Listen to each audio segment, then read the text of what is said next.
scariest experience I ever had in a forest was when I was about 12 years old. My parents owned about 6 acres of forest and 6 acres of garden. One afternoon we had already picked all the garden veggies that we had to, and I was allowed to do what I wanted since we were all through with the work for the day. I proceeded to take a walk down into the forest. There was a clearing of some sort that my dad had made to drive down into the forest, but it could only be accessed by a 4-wheel drive since there were lots of little stumps and bushes. This forest was pretty much untouched woods. We had previously had to bury my little pet Chihuahua due to her getting very sick and passing away some weeks before this particular day, and I wanted to visit her grave. We had buried her way back at the very back of the property and made here a little grave that we could visit if we wanted to. And this was a pretty day, so I decided to go visit my little canine friend's grave, alone.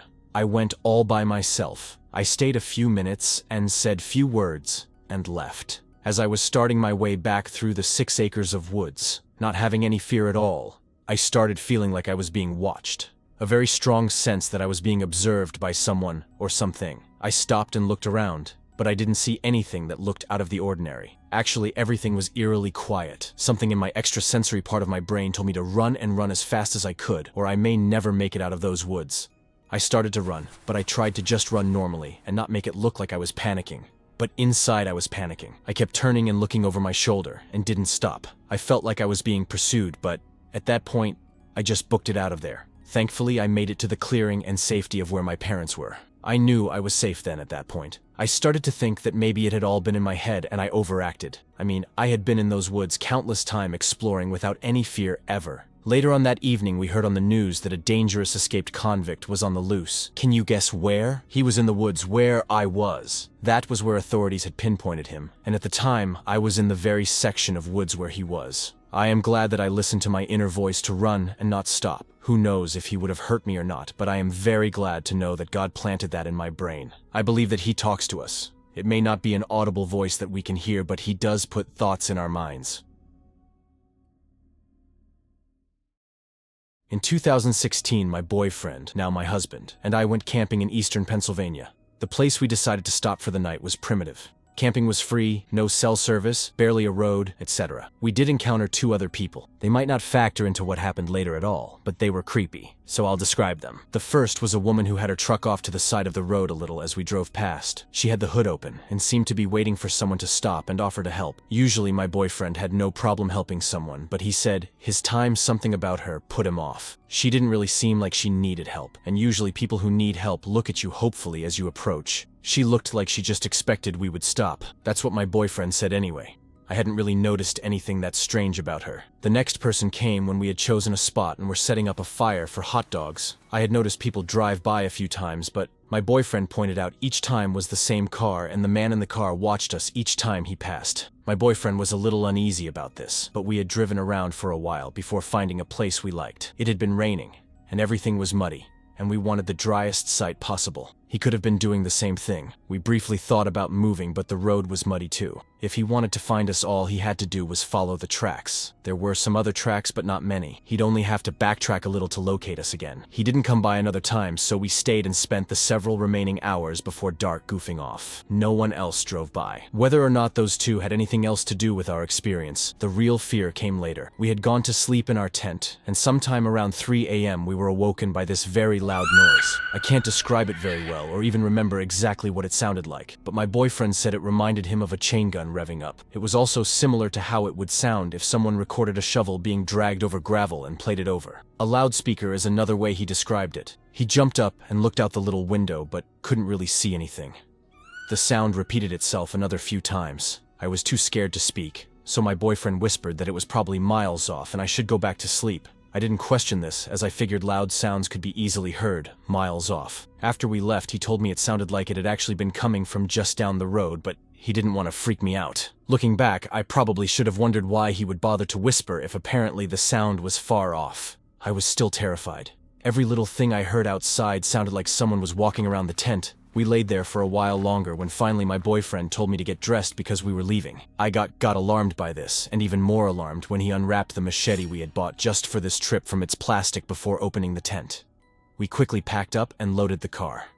I looked around for footprints that weren't our own, but despite the moon providing plenty of light, I couldn't really see. I did point out something my boyfriend hadn't noticed though before we got into the car. There was a beer can by our dead fire that hasn't been there before. We didn't even bring beer. While we were driving away, my boyfriend explained that he was nervous someone might have been trying to lure us out, so he didn't think it was a good idea to run from the tent right away. He also half expected to find out gas tank had been siphoned out, but that wouldn't have stopped us because we had a hybrid car. We joked that that would make a funny hybrid commercial. Number of brutal murders avoided by driving a hybrid, too. We only joked because we were about shitting ourselves from fear and adrenaline even then. The rest of our trip, we only stayed in well-populated campsites or got a hotel.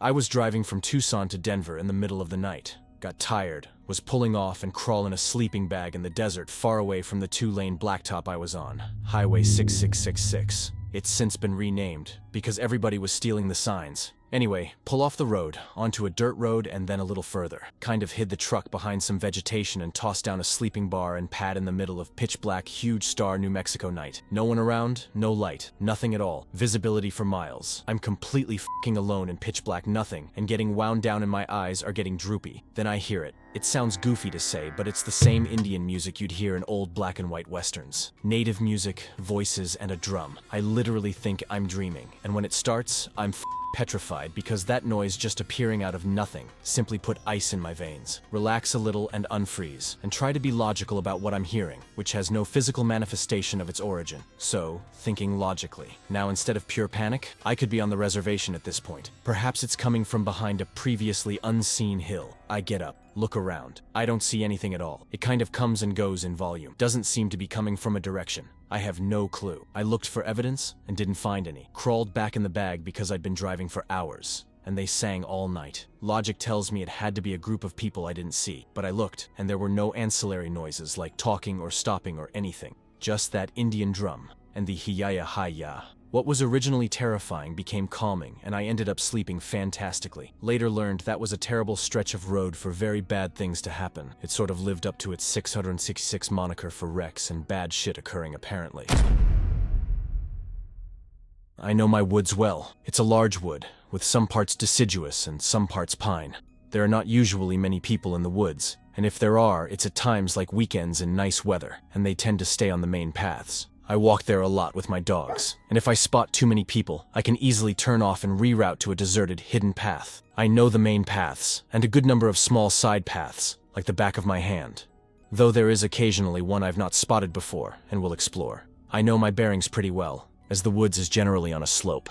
I know what's at the top and what's at the bottom of that slope. In the main part of the woods, the path layout is basically one main path all around the edge, and 5 paths coming off that at various points, converging in the middle of that large circle in a pretty clearing, which has a map and a picnic table in it. There are other side paths, so if you know the layout of the other main paths, you usually have a good idea of roughly where you will emerge. There are other stretches of woods and more footpaths outside of that main ring, so the extent of woods overall is much further than this main area. As an idea of distance, you can walk fully around the outer ring path in about an hour, at a steady walk and chat pace. One evening, during the week, and heading into winter, my friend Gail and I took our dogs to the woods. We figured we had around 1.5 hours till it would get dark, plenty of time for a good walk. Our boys, the 2 Labradors Harry and Dennis, spend all of this time off the lead, sniffing around, chasing, jumping in puddles. They are generally like a couple of toddlers charged up on sweets, running around with sticks and poking stuff, exploring side paths but always coming back periodically to make sure that Mum is still nearby. Costa the Beagle has to stay on the lead, as the Beagle urge to follow her nose is just too strong, and she has been lost here before. So, Gail and I were strolling along, laughing at the boys and chatting. We were on a main path just off that central clearing within the outer ring path, when we spotted a new path that we'd not been on before. It was not particularly narrow or overgrown, it was a side path, but a proper path. We decided to head down it and explore, which gave Harry the zoomies. He goes nuts when you take a new path. We all stood aside, and Dennis hid behind us, while Harry charged around like a nuttier. More than one of us has been mown down before when Harry gets the zoomies, so we had to wait for him to calm down a bit. So we went along this path. It was grassy underfoot, and in some places pretty muddy. There were logs crossing the path that we had to climb over. Being horsewomen, we rather thought it was like a cross-country track with a few nice log jumps thrown in, and indeed there were hoofprints along it. Well, this path was pretty winding, but easygoing. But then we realized that we had been walking on it for a good half hour, and by now the light was starting to fade. There had been no turnoffs on the path. There is no path within that outer ring that takes half an hour of easy walking without emerging onto another path. But the path went on, and we were going across the slope, not up or down. So we should, in my head, have been hitting the outer path by a long, high wall after 15 to 20 mins of taking the new path. This path went on and on. It was getting darker, and I was so sure of my bearings. Yet there was no way this path could be so long. The feeling that we were lost was getting stronger. The night was closing in, and we were alone in the silent woods. At this point, there was nothing we could do but keep going, because surely that would be quicker than going back. After nearly an hour, the path emerged onto a wider path, and we felt relief as we could then just head to that high wall and down the path that followed it back to our cars. We knew where we were again, but the dogs were blending into the shadows as the last of the light faded away. The creepy thing about this whole thing was that my sense of direction was correct. We were heading in the direction of that big wall all along, and that's where we came out. But the path could not possibly have been so long. We were on it for an hour, yet that outer path around the edge of the woods took an hour all the way around. Here is a very rough map of the woods which I have drawn on the back of an envelope. The path had to be in the area shown. I have since been back to my woods. Those woods I know well. I have never been able to find that path again, despite looking for it. It should not have been hard to find, as it wasn't a narrow or hidden path, and it had to be somewhere in the quadrant on the map. Querent, I suppose we were engrossed in chatting when we took the path, and relieved to be somewhere familiar when we got off it. But I cannot for the life of me remember where the start or end of that path might be.